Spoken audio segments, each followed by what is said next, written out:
Broadcasting live from WOUB TV in Athens, this is Newswatch with breaking news. We start tonight's Newswatch with breaking news. Good evening, I'm Ann Jacob. Thanks for joining us. There's been another mass shooting on a college campus. This one happened in Oregon. At last count, 13 people are dead and more than 20 others are wounded. The murders happened this morning at the Umpqua Community College. The campus is in Roseburg, about 180 miles south of Portland. A student says the gunman shot her teacher and asked others in the classroom about their religion before spraying more bullets. Authorities say the gunman died at the scene. His name has not been released. One mother said her son was near the chaos, but he didn't even hear the gunshots. What's ironic is my son is well versed with firearms. He's only 17, but my family shoots and hunts. And he said, you know, Mom, there was no sound. He said 30-some shots and no sound. How does that happen unless there's a suppressor or somebody knows what they're doing? Officers from around the county immediately responded to the college, and upon arriving there, they located the shooter in one of the buildings. Officers engaged that suspect. There was an exchange of gunfire. The shooter threat was neutralized, and officers continued to sweep the campus looking for other threats. Umpqua Community College has only one security officer on duty at a time, and that person isn't armed. Officials there say today's shootings should put other college communities on alert on how to prepare for something like this.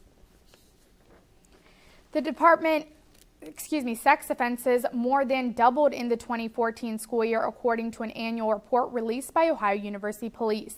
The department released their Clary Act report today. The report includes all crimes reported on the Athens and regional campuses in the last 3 years. On the Athens campus, 20 sex offenses were reported to OUPD, while only 9 were reported the year before. 9 is also the number of sex offenses reported so far this year. An increase in stalking reports was also included in the report. 10 were reported on campus in 2014, a rise from 6 in 2013. The campus also saw a decrease in burglaries this school year. Only 6 were reported in 2014, down from 20 reported the year before. OUPD Chief Andrew Powers wasn't available today to comment on the findings of the report. The Responsible Ohio Green Rush bus tour stopped at Ohio University today.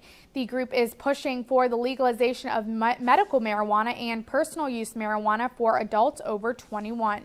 The tour has been stopping in college campuses the last few days, hoping to raise awareness and register more student voters. Michael McGovern, the Responsible Ohio spokesperson, says that although proponents of the bill are concerned about the number of grow sites, the group has a plan. Research showed that 10 grow sites was a good place to start.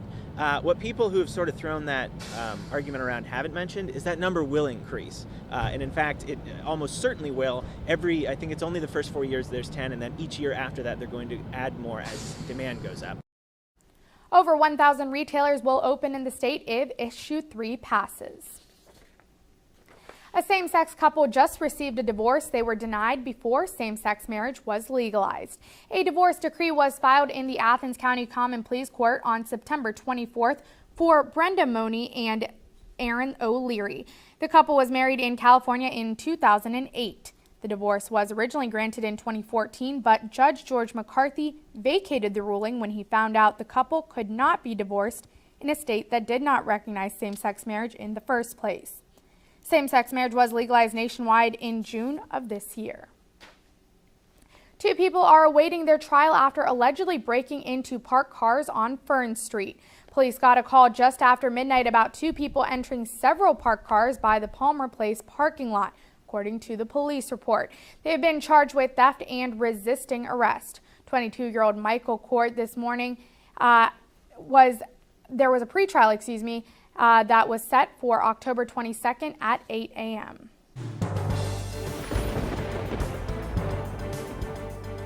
Well, we're certainly ringing in October with some gloomy weather out there. We've seen overcast skies all day today, but for once we haven't seen any rain, which is nice. But those overcast skies are going to stick around for the majority of the week. I think the rest of the day today, we will continue to stay dry, and then we'll just see clouds continue to increase overnight tonight into the early part of tomorrow. Temperature-wise, right now across the area, most of us still into only the upper 50s, lower 60s, 60 right here in Athens, 57 over in Chillicothe, but temperatures haven't budged much. We started this morning off in the middle 50s, and that cloud cover stuck around, keeping those temperatures more on the cooler side today, and we have had a northeasterly breeze, keeping it brisk and cool out there. So if you've noticed that wind as you walk around outside, that's going to continue through the rest of the day today. Overnight lows across the area, though, will dip down into the upper 40s for some of us, even the lower 50s, 52 the low tonight here in Athens. If you're headed out this evening, again, I think things will stay mostly dry. We'll see mostly cloudy skies for this evening as temperatures fall just a little bit into the upper 50s. But then by overnight tonight, we'll see those clouds continue to stick around. I can't rule out the chance for a passing sprinkle this evening, but I think for the most part it will stay dry and cloudy, and the wind will stick around, so it will be cool this evening if you're headed out. Ann, back to you. Today, a bill co-sponsored by Senator Sherrod Brown to help prevent and treat prenatal opioid abuse and neonatal abstinence syndrome passed a key committee and advanced to the Senate. The Protecting Our Infants Act would study and develop new treatment and prevention efforts to make sure fewer children face this troubling problem. Athens County will get a share of a $11.5 million settlement with rock salt producers. According to the Athens County engineer, the county will receive about $9,500 from this settlement. The settlement is a result of a lawsuit against Morton Salt and Cargill Incorporated, Ohio public entities that bought salt between July of 2008 and July of 2011 were able to file claims. West Virginians can now register to vote online through a Secretary of State's website. The site will require a driver's license or DMV identification card.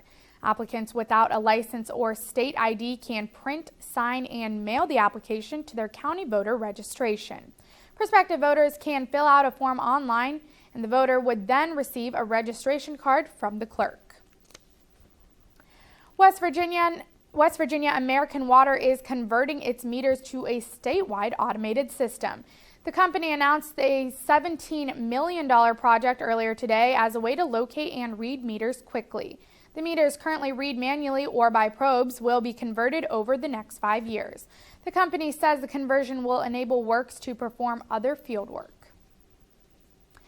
Another hotel security breach will tell you if you should be checking your credit card statements. And Hurricane Joaquin is moving closer to the U.S. If we'll get any rain as the storm closes in, these stories and more when Newswatch returns.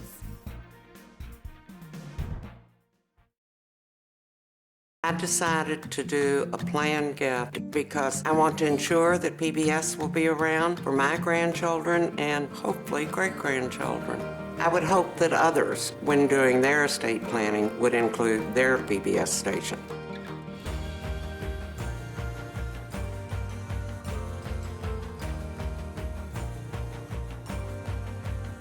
My PBS station is part of my community. That's something I really value. Ohio University students really have a huge sense of pride in our campus, in our school, and in our education. People don't come to Ohio just to go to college. They come here to become a Bobcat. It's a really unique atmosphere. Bobcat pride is having that natural camaraderie. Bobcats are just happy to be Bobcats. My favorite time of year at Ohio has to be homecoming. When the alumni come back, you can see that the love of this university doesn't fade. Once you're a Bobcat, you're always a Bobcat. The student body here at Ohio University absolutely is a family. The students support one another. You become this unit, this big, friendly family unit. There's this connectedness. You feel a part of something. Driving in on the highway and just seeing the red bricks and the trees again, it's just like coming back home. There's great students, great professors. You just walk around campus and think, oh my gosh, I can't believe I go here. I feel like I matter in the community, and I feel like I matter here at Ohio University. It's home. Athens is home. My professors really care. They care about my grades, they care about my opportunities, they care about my experiences, they want me to succeed. They give those opportunities to the students. My professors have been extremely approachable. Literally, their door is always open. You can go to them with pretty much anything. Everyone knows your first and your last name and where you sit in the classroom. I really never feel like I'm being talked down to or just being taught material. I always feel like I'm having a conversation. And they want to share those opportunities and those experiences with us.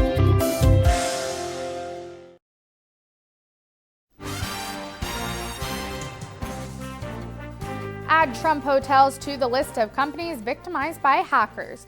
The hotel chain says hackers snuck into a computer virus into their payment systems across the U.S. and Canada. That means the hackers may have swiped customer credit card data and other sensitive information. Anyone who visited a Trump hotel between May of last year and this past June may have been targeted. Trump Hotels is offering a year of free identity fraud protection to affected customers. Many large companies have fallen victim to hackers over the last 2 years, including Target, Staples, and Home Depot. And dip, don't swipe. No, we're not talking about chips and salsa. Your credit card should be loaded with a chip-enabled technology by now. If not, new cards are probably already in the mail. Not all retailers are equipped to handle the new chip dip, and some 60% of card users don't have new ones yet, but business owners without the new chip readers could be held fully liable for any financial losses due to customer credit card fraud. And on Wall Street today, stocks cut sharply as Wall Street kicked off the fourth quarter with investors struggling to put the worst quarterly decline behind them. Here's a look at stocks of local interest.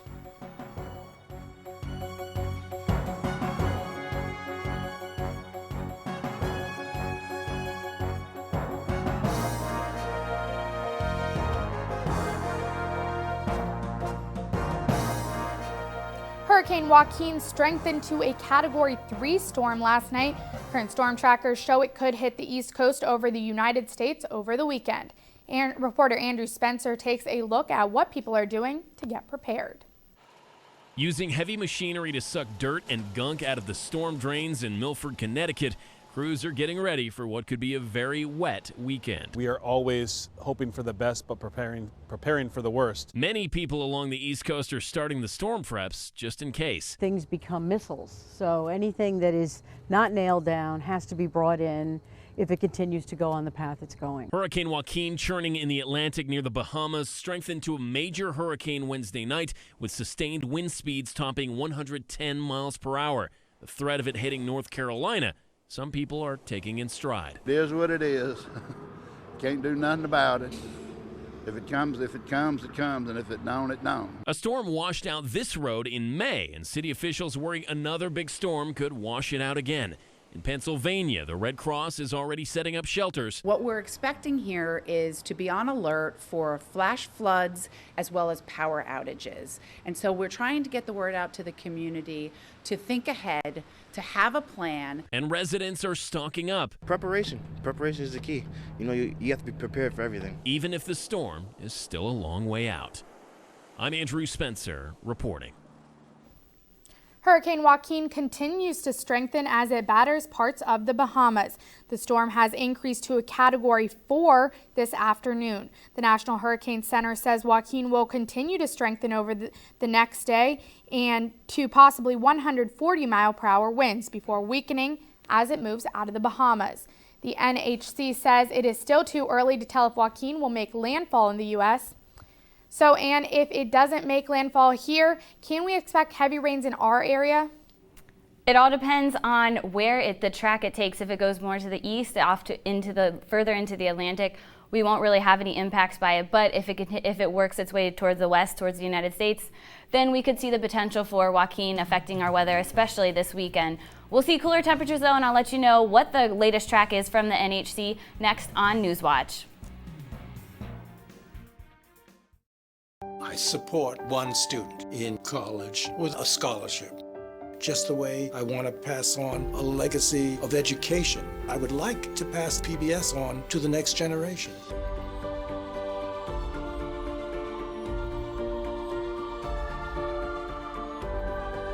I like to think that PBS is concerned with our soul. If your soul is in the right place, you're in giving back. University students really have a huge sense of pride in our campus, in our school, and in our education. People don't come to Ohio just to go to college. They come here to become a Bobcat. It's a really unique atmosphere. Bobcat pride is having that natural camaraderie. Bobcats are just happy to be Bobcats. My favorite time of year at Ohio has to be homecoming. When the alumni come back, you can see that the love of this university doesn't fade. Once you're a Bobcat, you're always a Bobcat. The student body here at Ohio University absolutely is a family. The students support one another. You become this unit, this big, friendly family unit. There's this connectedness. You feel a part of something. Driving in on the highway and just seeing the red bricks and the trees again, it's just like coming back home. There's great students, great professors. You just walk around campus and think, oh my gosh, I can't believe I go here. I feel like I matter in the community, and I feel like I matter here at Ohio University. It's home. Athens is home. My professors really care. They care about my grades, they care about my opportunities, they care about my experiences, they want me to succeed. They give those opportunities to the students. My professors have been extremely approachable. Literally, their door is always open. You can go to them with pretty much anything. Everyone knows your first and your last name and where you sit in the classroom. I really never feel like I'm being talked down to or just being taught material. I always feel like I'm having a conversation. And they want to share those opportunities and those experiences with us.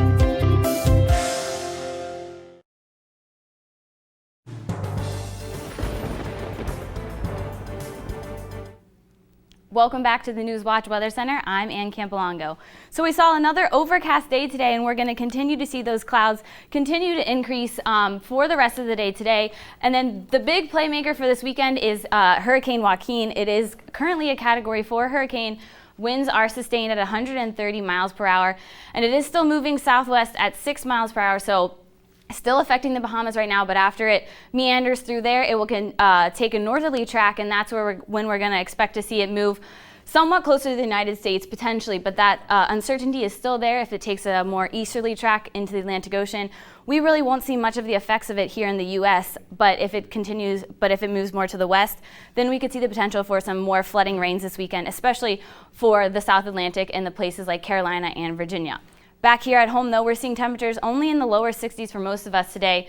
60 degrees currently here in Athens. We do have a northeasterly wind at 7 miles per hour, so it was a bit windy out there today if you were headed out around town this afternoon. Temperatures across the region, though, most of us still, again, in the upper 50s and lower 60s for most of the area. Today, we reached a high of 62 degrees. We're about 10 degrees below average for this time of year. Taking a look at the precipitcast for tonight, we're going to continue to see clouds through the area as that low pressure down to our south continues to spin. That's spewing that cloud cover and moisture our way. So that's kind of stalled out there with a stationary front. So we'll continue to see clouds tonight. A chance for a passing sprinkle, but I think most of us will continue to stay dry for the overnight hours. As we take a look into tomorrow, though, we're going to continue to see more chances for rain tomorrow afternoon and then potentially into the weekend. I think Saturday looks to be the soggiest day of the weekend as that rain from the low pressure system kind of spews our way. But if Joaquin takes a more westerly path towards the U.S., we could potentially see much more rain on Saturday and Sunday. For tonight, though, we'll reach lows down into the 50s for Athens, even some of us seeing upper 40s for lows tonight. Chillicothe, you'll be at 49 degrees this evening. And then tomorrow, we won't be reaching temperatures into the lower 60s for most of us. We'll be stuck in the 50s for most of the area. 57 the high tomorrow in Jackson, 58 the high in Athens tomorrow, but we will see mostly cloudy skies. Again, chances for rain continues to increase tomorrow afternoon. Overnight tonight, though, as you head out, mostly cloudy skies. Temperatures will fall to 57 degrees by 2 a.m. this morning. If you're headed out to the bus stop tomorrow, mostly cloudy skies. Chance for a passing sprinkle, but I think most of our areas will be dry as we start off the day tomorrow. Again, mostly cloudy skies. Tonight, 52 degrees. Again, mostly cloudy this evening. Clouds stick around into tomorrow. The better chance of rain coming tomorrow afternoon. We'll reach a high of 58 tomorrow. And then for your weekend forecast and your extended forecast, Friday, tomorrow afternoon, we'll see chances for rain. And then the soggiest day of the weekend looks to be Saturday with about a 70% chance of rain on Saturday. Highs for this weekend only reaching the upper 50s. Lower 60s for the start of the work week next week. But again, we'll have to watch Hurricane Joaquin and see what he does too, and that'll impact our weekend weather. And back to you.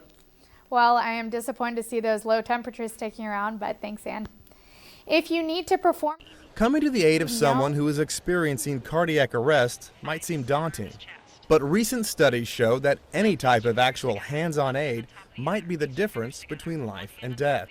Every minute of delay to CPR and to defibrillation results in about a 10% higher mortality. So that by the end of 10 minutes or so, there's no longer any meaningful chance of survival. Now, more and more states are pushing to educate the public about the critical importance of performing CPR. There's no longer the need to do mouth-to-mouth resuscitation. The important thing is to put the hands on the center of the chest, push hard and fast 100 times a minute, and keep doing it until the paramedics arrive. Bystander CPR is easy to learn. It takes just a half-an-hour class or even watching a video. And most importantly, it tries to take fear out of the equation.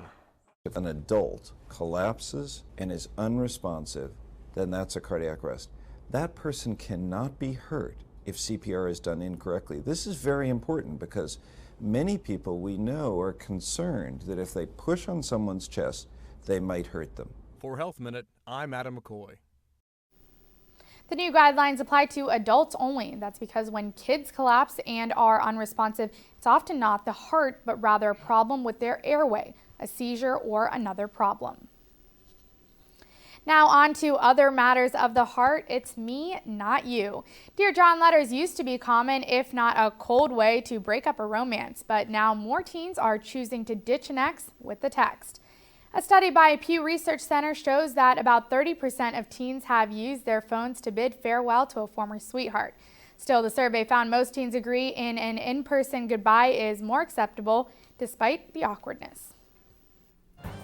I'm Nathan Wiseman. Sports. Cleveland fans are turning their attention to the Cleveland Browns a little sooner than they would like. And a former Ohio forward proves he can play almost anywhere on the basketball court, even somewhere you might not expect. All of this and much more next on Newswatch. And stay tuned to WOUB. Here's a look at what's coming up tonight on your public television station.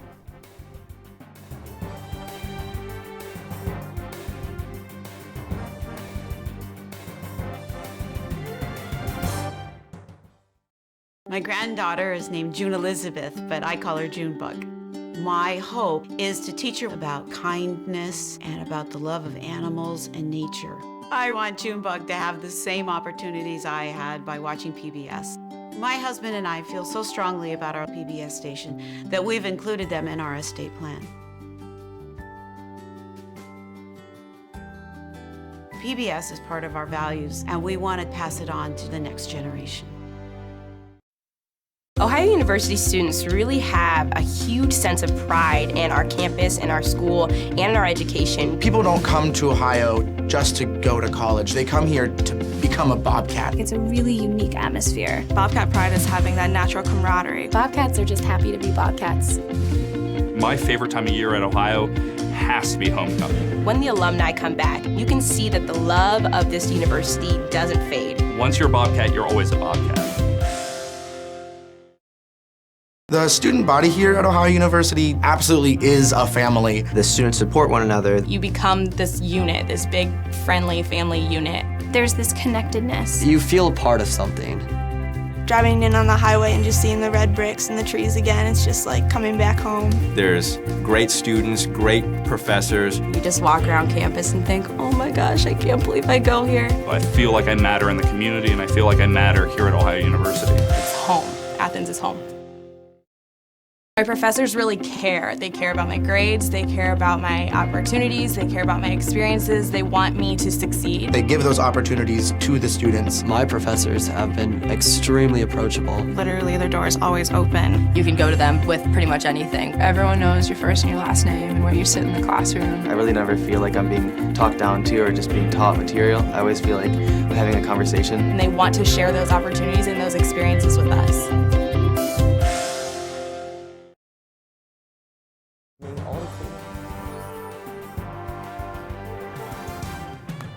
After splitting a doubleheader with the Twins on Wednesday evening, all the Cleveland Indians could do was sit back, wait out their potential playoff fate. Their slight playoff hope ended a few hours later when Houston defeated Seattle to reclaim the second wildcard spot from the Angels that ended the championship portion of the Indians season. Another day, another loss, adding to a very, very long Cincinnati Reds season. The Reds' 10-3 loss to the Cubs last night extended their losing streak to 11, their longest skid since 1998. Fox Sports has reported that the Reds are looking into keeping manager Brian Price and just altering his staff or completely changing managers and starting fresh. No decision is expected to be made until after the regular season. MAC preseason swimming pools are hot off the press, and one team stands above the rest. Akron was unanimously picked to win the conference, while the Cats were picked to finish 6th. Only 9 days separate second-year coach Rachel Comazar-Ball and her swimming team from their annual green and white meet. A month and a half ago, it looked like Michael Vick's shot at becoming an NFL starter was very, very slim, and now he holds the keys to the Pittsburgh Steelers offense. Ben Roethlisberger left last week's game on a cart after suffering a knee injury. This will be Vick's team until Big Ben is healthy enough to return in approximately 4 to 6 weeks. Tonight, he faces the Baltimore Ravens, a team who hasn't quite lived up to their preseason hype. Standing at 0-4 and will be fighting for their season tonight in Pittsburgh. Kickoff from Heinz Field is set for 8:25 p.m. An offer is on the table for Tristan Thompson. He has 5 more hours to officially sign it. Tristan is holding out for a long-term deal and has until 11:59 tonight to accept the Cavs' qualifying offer worth roughly $7 million or reject it and continue negotiations. LeBron James and other teammates have made it very clear to Thompson that he wants him to stay by their side to try to return to the finals. Cavs general manager David Griffin says he expects Tristan to be on the practice floor as soon as Friday, but declined to speculate under what type of contract. Ohio volleyball dominates the Mid-American Conference, plain and simple. So much, in fact, that they haven't lost a MAC game since October 19th in 2013. That is 26 consecutive conference wins. The Bobcats hit the road to Kent State tonight for their first road MAC game of the season. Abby Gilliland has to be feeling pretty confident heading into tonight's matchup after claiming both the MAC East Offensive and Defensive Player of the Week. First girl to ever do it. Amazing. Tonight's game starts in a few minutes. Follow along with WOUB Sports on Twitter for up-to-game updates. It's not every day that you see a 6'9" forward with 7'4" wingspan playing point guard. That's right. That's how impressive former Ohio forward Maurice Indoor's versatility truly is. Mo would bring the ball up occasionally for Ohio, but we were used to seeing him throw down game-winning dunks, not crossing defenders over. Dallas Mavericks point guard Darren Williams has been sidelined with a calf injury, so Coach Rick Carlisle has gotten a little creative with filtering in players to run the point, and Coach says Indoor's been doing a really good job. Now, I'm Nathan Wiseman. That's it for Sports Today. Back to you, Ann. Special delivery for Victoria Suburban.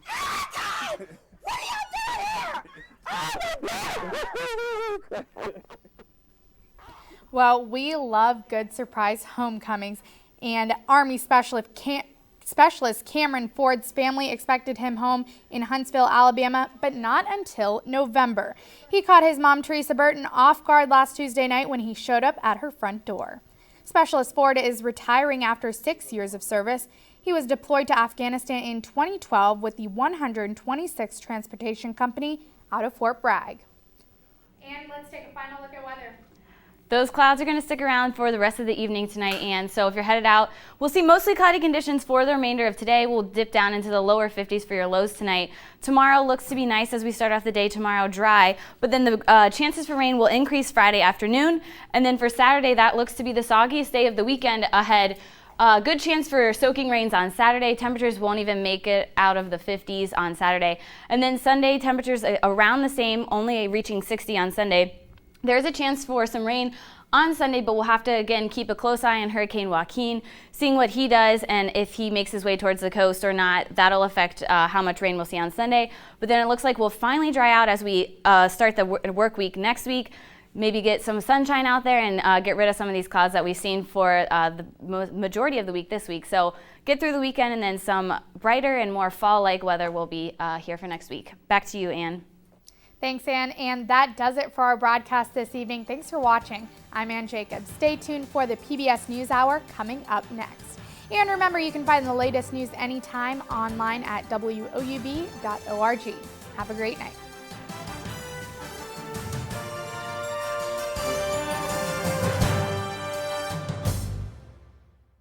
Decided to do a planned gift because I want to ensure that PBS will be around for my grandchildren and hopefully great-grandchildren. I would hope that others, when doing their estate planning, would include their PBS station.